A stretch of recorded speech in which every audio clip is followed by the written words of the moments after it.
Good morning students, मैं यश Husaini BSc final year की physics class में आपका स्वागत करता हूं। आज की क्लास में हम डिस्कस करने जा रहे हैं हीट कैपेसिटी ऑफ सॉलिड, यानी कि ठोसों की ऊष्मा धारिता क्या होती है। तो देखो, इसको समझाने के लिए हम क्या ले लेते हैं, एक ठोस ले लेते हैं, सॉलिड ले लेते हैं, जो कि किससे मिलकर बना होगा, हमारे पास कणों से मिलकर बना होगा। ठीक है, और इन कणों का, पार्टिकल का क्या होगा, मास होगा, द्रव्यमान होगा। सपोज कीजिए हमने इसको कितना ताप दिया, dt ताप दिया। जैसे पहले इसका टेम्परेचर था 30 डिग्री सेंटीग्रेड और हमने इसको क्या किया, गर्म किया, और इसका ताप कितना हो गया, 35 डिग्री सेंटीग्रेड हो गया। तो जब हम इसे dt ताप देते हैं ना, ठीक है, तो इसको ऊष्मा कितनी मिलती है। सपोज कीजिए कितने चेंज हुआ इसकी ऊष्मा में, डी क्यू चेंज हुआ। ऊर्जा मिलेगी या नहीं मिलेगी, ये गर्म होगा या नहीं होगा, होगा। तो dt ताप देने पर, dt टेम्परेचर देने पर इसमें ऊष्मा में कितनी वृद्धि हुई, dq वृद्धि हुई। पहले 30 डिग्री टेम्परेचर था तो हमने टेम्परेचर में क्या किया, चेंज किया, 35 डिग्री सेंटीग्रेड। dt टेम्परेचर देने पर ऊष्मा में कितनी वृद्धि हुई, dq वृद्धि हुई।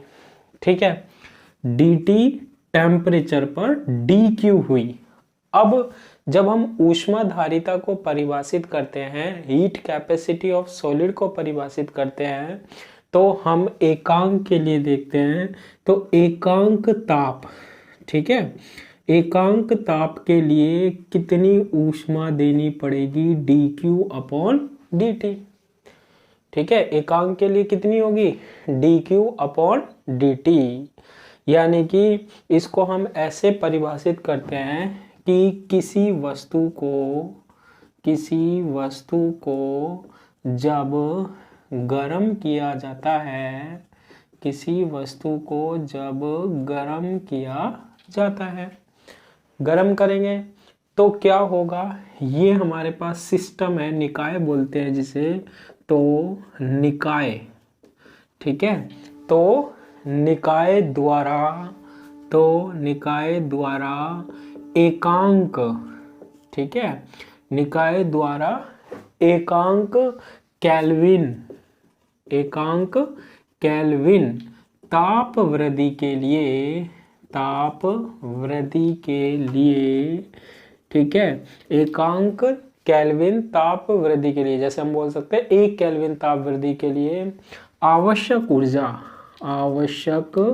ऊर्जा जो मिलती है ना हमारे पास, किसको, निकाय को, वो क्या कहलाती है, उसकी ऊष्मा धारिता कहलाती है। क्या कहलाती है, उसकी ऊष्मा धारिता कहलाती है, यानी कि हीट कैपेसिटी ऑफ सॉलिड कहलाती है। देखो, पहले हमने इसको कितना ताप दिया, dt ताप दिया, कितनी ऊष्मा में वृद्धि हुई, dq हुई। अब हम क्या करते हैं, एकांक के लिए निकालते हैं, ठीक है, यानी कि इसका ताप हम कितना बढ़ाएं, 1 केल्विन बढ़ाएं। तो 1 केल्विन बढ़ाएंगे तो कितनी ऊष्मा में जो होगी वो क्या होगी, dq/dt होगी। कितनी ऊष्मा की आवश्यकता होगी, dq/dt। ये हमारे पास क्या कहलाती है, ऊष्मा धारिता कहलाती है। तो क्या फॉर्मूला बनेगा, देखो, ऊष्मा धारिता जो होगी वो हम लिख सकते हैं क्या, dq/dt। क्लियर है ये वाली बात। और ऊष्मा धारिता को हम किससे रिप्रेजेंट करते हैं, c से रिप्रेजेंट करते हैं। तो ऊष्मा धारिता का फॉर्मूला, हीट कैपेसिटी का फॉर्मूला ये बन जाएगा। ठीक है, अगर यदि हमारे पास एकांक द्रव्यमान की बात हो, एकांक द्रव्यमान के लिए, किसके लिए, एकांक द्रव्यमान के लिए, जैसे ये टोटल द्रव्यमान है, ये इसका, है ना, हम बात करते हैं किसका, एकांक द्रव्यमान। जैसे 1 ग्राम की बात करते हैं, किलोग्राम की बात कर सकते हैं ना। एकांक द्रव्यमान की बात करते हैं तो एकांक द्रव्यमान के लिए जितनी ऊर्जा की आवश्यकता होती है पूरे के लिए, तो क्या कहलाती है, ऊष्मा धारिता। एकांक द्रव्यमान के लिए जितनी ऊर्जा की आवश्यकता होती है, किसके लिए, 1 डिग्री सेंटीग्रेड ताप बढ़ाने के लिए। आवश्यकता होती है उसे हम बोलते हैं क्या, उसकी विशिष्ट ऊष्मा कहलाती है, होती है उसे उसकी ठोस की क्या कहते हैं हम, विशिष्ट ऊष्मा कहते हैं। ठोस की क्या कहते हैं, विशिष्ट ऊष्मा कहते हैं, यानी कि क्या, हीट कैपेसिटी कहते हैं। एकांक द्रव्यमान के लिए, टोटल द्रव्यमान के लिए मतलब ये पूरा देखो फिर समझना, ये पूरा हमारे पास ठोस है, इसको हमने क्या दिया, ताप दिया, टेम्परेचर दिया, ठीक है। तो इसको 1 डिग्री सेंटीग्रेड बोल दो, 1 केल्विन बोल दो, 1 केल्विन ताप बढ़ाने के लिए, इसका 1 केल्विन ताप बढ़ाने के लिए जितनी ऊर्जा की आवश्यकता होती है ना इसकी, वो कहलाती है ऊष्माधारिता। और इसके एकांक द्रव्यमान के लिए 1 डिग्री सेंटीग्रेड ताप बढ़ाने के लिए जितनी ऊर्जा की आवश्यकता होती है, जितनी एनर्जी की आवश्यकता होती है ना, वो कहलाती है हमारे पास विशिष्ट ऊष्मा, ठीक है। अब ये तो बात हो गई ऊष्माधारिता और विशिष्ट ऊष्मा की। अब देखो स्थिर आयतन पर देख सकते हैं हम ऊष्माधारिता, स्थिर आयतन पर ऊष्माधारिता, और उसको हम कैसे रिप्रेजेंट करते हैं, CV इज इक्वल टू, क्या लिखते हैं हम, CV is equal to dQ upon dt। CV is equal to क्या होता है, dQ अपॉन dt। देखो ऊष्मा गतिकी का प्रथम नियम क्या होता है, जैसे ये हमारे पास निकाय है, इस निकाय को हमने क्या दी, ऊष्मा दी, क्या दी हमने, ऊष्मा दी। कितनी ऊष्मा दी, dQ ऊष्मा दी। तो ये जो ऊष्मा होती है ना dQ, ये किसके बराबर होती है हमारे पास, ऊष्मा गतिकी का प्रथम नियम, थर्मोडायनेमिक्स में पढ़ते हैं, dQ बराबर से du प्लस, ठीक है, dQ बराबर से du प्लस dw, ठीक है, जिसमें से कुछ तो du क्या है, इसकी आंतरिक ऊर्जा में वृद्धि हो जाती है, और dw इसके द्वारा किया गया कार्य है। जब हम इसको dq ऊष्मा देते हैं, सपोज इस पे पिस्टन लगा हुआ है, dq ऊष्मा दी तो इसमें आंतरिक ऊर्जा में वृद्धि हो जाएगी, क्योंकि जब हम dq ऊष्मा देंगे तो ये अणु जो होंगे वो गर्म हो जाएंगे, गतिज ऊर्जा करने लग जाएंगे, और साथ में आंतरिक ऊर्जा में वृद्धि होगी, साथ में ये क्या हो सकता है, कार्य कर सकता है ये पिस्टन हमारे पास। तो ये कौन सा नियम होता है, ऊष्मा गतिकी का प्रथम नियम होता है। स्थिर आयतन पर क्या होता है, dQ जो होता है ना, वो du अपॉन dt के क्या होता है, इक्वल होता है। U क्या होती है हमारे पास, आंतरिक ऊर्जा होती है। U क्या है हमारे पास, आंतरिक ऊर्जा। ये तब की कंडीशन है जब हमारे पास सारा का सारा जो dQ हमने ऊष्मा दी है ना, वो उसके द्वारा निकाय की आंतरिक ऊर्जा में क्या हो गई, वृद्धि हो गई, यानी कोई कार्य नहीं किया। dQ किसके बराबर होगा, du के बराबर होगा। सेकंड हम किस पर देखते हैं, स्थिर दाब पर क्या ऊष्माधारिता भी देखते हैं, ठीक है। और हीट कैपेसिटी ऑफ सॉलिड क्या निकल के आती है, CV की जगह Cp is equal to dQ upon dt। लेकिन दाब क्या होना चाहिए हमारे पास, स्थिर होना चाहिए, कांस्टेंट होना चाहिए, ठीक है। तो ये तो कुछ डेफिनेशंस थी किसकी, ऊष्माधारिता की। अब इसके बाद हम देखते हैं जालक ऊष्माधारिता क्या होती है, ठीक है। किसके बारे में डिस्कस करते हैं हम, जालक ऊष्माधारिता, जालक ऊष्माधारिता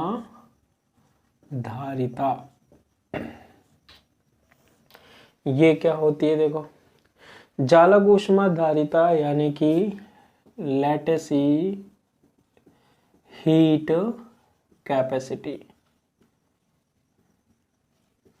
ठीक है। जालक ऊष्माधारिता को हम क्या बोलते हैं, लैटिसी हीट कैपेसिटी। ये क्या कहता है, ध्यान से सुनना, कि जब किसी ठोस को, जब किसी सॉलिड को, जब किसी ठोस को, क्लियर है, ऊष्मा दी जाती है, ऊष्मा दी जाती है।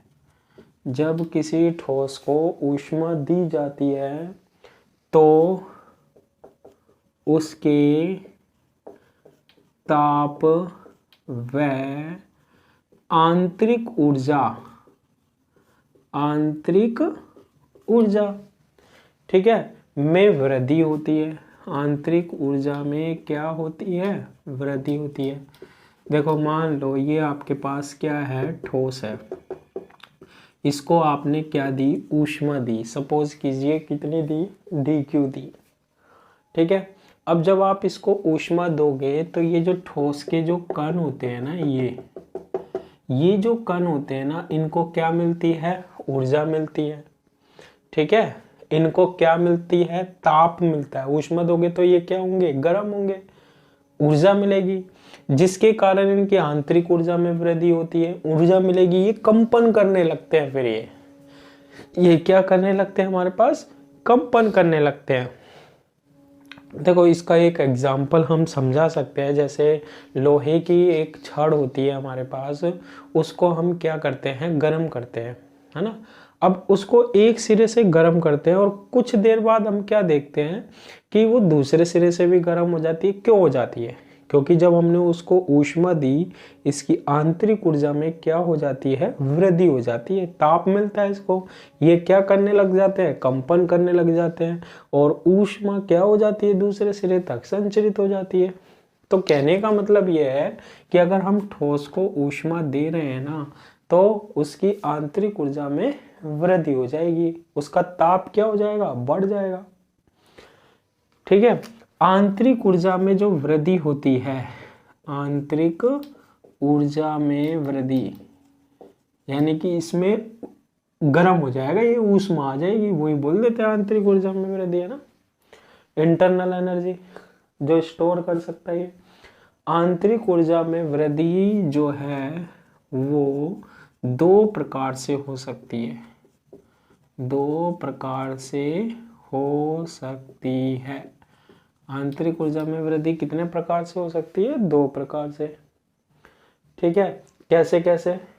फर्स्ट बात, जो हमारे पास परमाणु हैं, ठीक है, क्या है?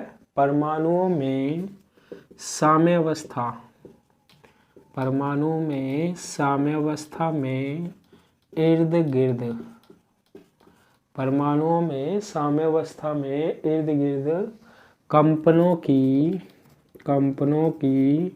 ऊर्जा में, कंपनों की ऊर्जा में वृद्धि होती है।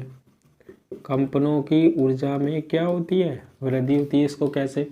ये हमारे पास क्या है? छड़ है। ये हमारे पास क्या हो गए? मान लो परमाणु हो गए। इसको हमने क्या दी? ऊष्मा दी। ऊष्मा दी तो इसका ताप बढ़ा, ठीक है, ऊर्जा मिली। अब ये परमाणु जो होते हैं, ये जालक जो होते हैं, ये क्या करेंगे? कंपन करते हैं। और ये कंपन करते हैं तो कुछ देर बाद दूसरा सिरा भी क्या होता है? फिर गर्म होता है। ऐसा होता है ना। तो साम्यावस्था में इर्द गिर्द कंपनों की ऊर्जा ये तेजी से क्या करने लगते हैं? कंपन करने लगते हैं, वृद्धि हो जाती है।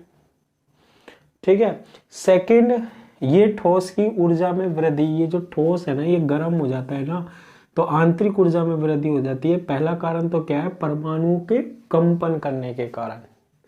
सेकंड रीजन जो होता है ना इसमें, वो क्या होता है कि हम जानते हैं परमाणु में क्या होता है? इलेक्ट्रॉन होते हैं। ठीक है, अब जैसे ही हम इसको हीट देते हैं, इनको ऊर्जा मिलती है, तो ये परमाणु में से क्या निकल जाते हैं? बाहर निकल जाते हैं। यानी कि क्या हो गए? मुक्त हो जाते हैं। ये चालक में रहते हैं, लेकिन परमाणु से, एटम से क्या निकल जाते हैं? बाहर। इन्हें बोलते हैं फ्री इलेक्ट्रॉन या मुक्त इलेक्ट्रॉन बोलते हैं। ठीक है, अब ये जो उत्तेजित ऊर्जा स्तर में आ जाते हैं ना, तो इनके पास भी क्या होती है? ऊर्जा होती है। ठीक है, कैसे? देखो सेकंड क्या है? मुक्त इलेक्ट्रॉन, यानी कि ऊर्जा मिली थोड़ी सी, ये कहाँ निकल गया? बाहर निकल गया। वैसे भी हम जानते हैं चालक में क्या पाए जाते हैं? हमारे पास मुक्त इलेक्ट्रॉन पाए जाते हैं। मुक्त इलेक्ट्रॉन तो पहले से ही इसमें एक तरीके से मौजूद होते हैं, हम ऐसे भी कह सकते हैं।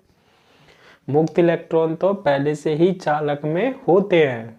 सबसे बाह्यतम कोश के इलेक्ट्रॉन जब निकल जाते हैं ना ऊर्जा पार के चालक में, तो वैसे ही हमने थ्योरी पढ़ी है, हमने ऊर्जा बैंड सिद्धांत पढ़ा है, मुक्त इलेक्ट्रॉन पाए जाते हैं।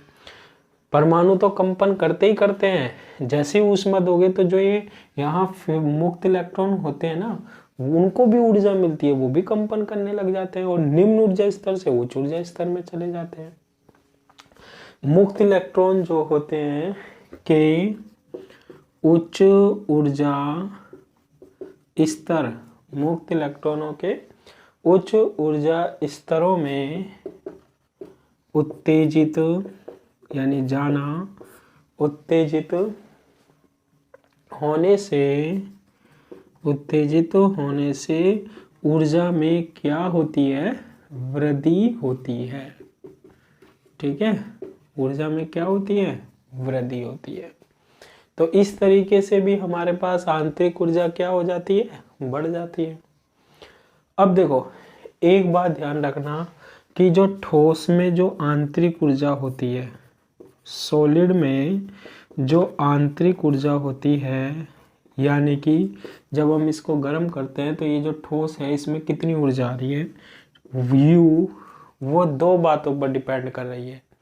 एक तो होता है हमारे पास U जालक, जालक किससे मिलकर बना होता है? एटम से, और प्लस U यानी कि आंतरिक ऊर्जा किसके कारण? मुक्त इलेक्ट्रॉनों के कारण। ठीक है, जैसे फिर सुन लो, ये क्या है? चालक, और ये हमारे पास क्या हो गए? परमाणु। अब चालक में क्या पाए जाते हैं? मुक्त इलेक्ट्रॉन, ये मुक्त इलेक्ट्रॉन हो गए। अब क्या होंगे? जैसे हम इसको क्या करेंगे? गरम देंगे, हीट देंगे, हम गरम करेंगे, ये तो क्या करते हैं? हमारे पास कंपन करते हैं। और ये जो इलेक्ट्रॉन होते हैं मुक्त इलेक्ट्रॉन, इनको भी क्या मिलती है? ऊर्जा मिलती है, और ये भी उत्तेजित होते हैं, ये भी कंपन करते हैं, हमारे पास वाइब्रेशन करते हैं। तो U आंतरिक ऊर्जा जो होती है ना, वो दो ऊर्जा से मिलकर बनी होती है, जालक यानी परमाणु के कारण प्लस U इलेक्ट्रॉनों के कारण। ठीक है, अगर हम स्थिर आयतन पर देखते हैं, स्थिर आयतन पर, ठीक है, कांस्टेंट वॉल्यूम पर देखते हैं, स्थिर आयतन पर क्या ऊष्माधारिता देखते हैं। स्थिर आयतन पर क्या देखते हैं? ऊष्माधारिता देखते हैं। तो वो हम कैसे लिख सकते हैं? CV इज इक्वल टू होता है du/dt। ठीक है, कैसे निकालते हैं? स्थिर आयतन पर ऊष्माधारिता CV is equal to du/dt, या फिर हम dq/dt भी लिख सकते हैं। मैंने अभी बताया था। मान लो इसको आपने dq ऊष्मा दी और सारी की सारी ऊष्मा किसको मिल गई? ठोस को मिल गई। तो dq किसके बराबर होता है? du के बराबर होता है।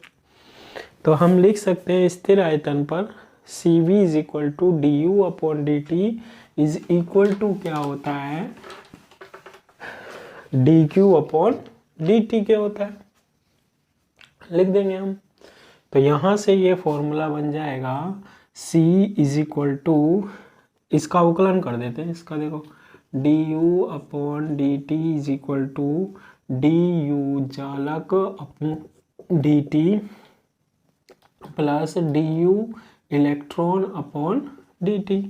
अब du/dt को तो हम क्या लिख सकते हैं? स्थिर आयतन पर ऊष्माधारिता।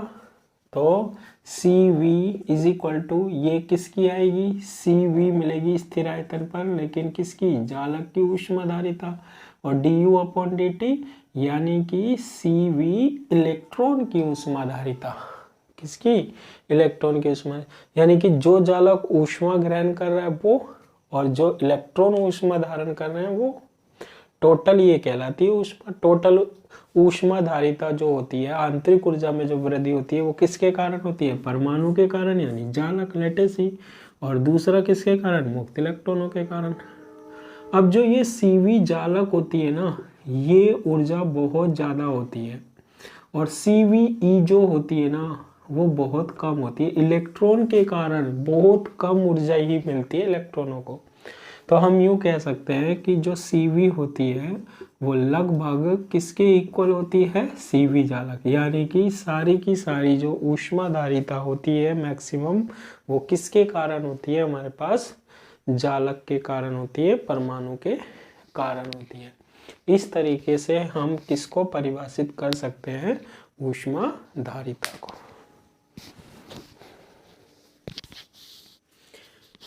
तो जालक की जो ऊष्माधारिता है हमारे पास, ठीक है, वो इस तरीके से हम डिफाइन कर सकते हैं। आज की क्लास के लिए इतना ही।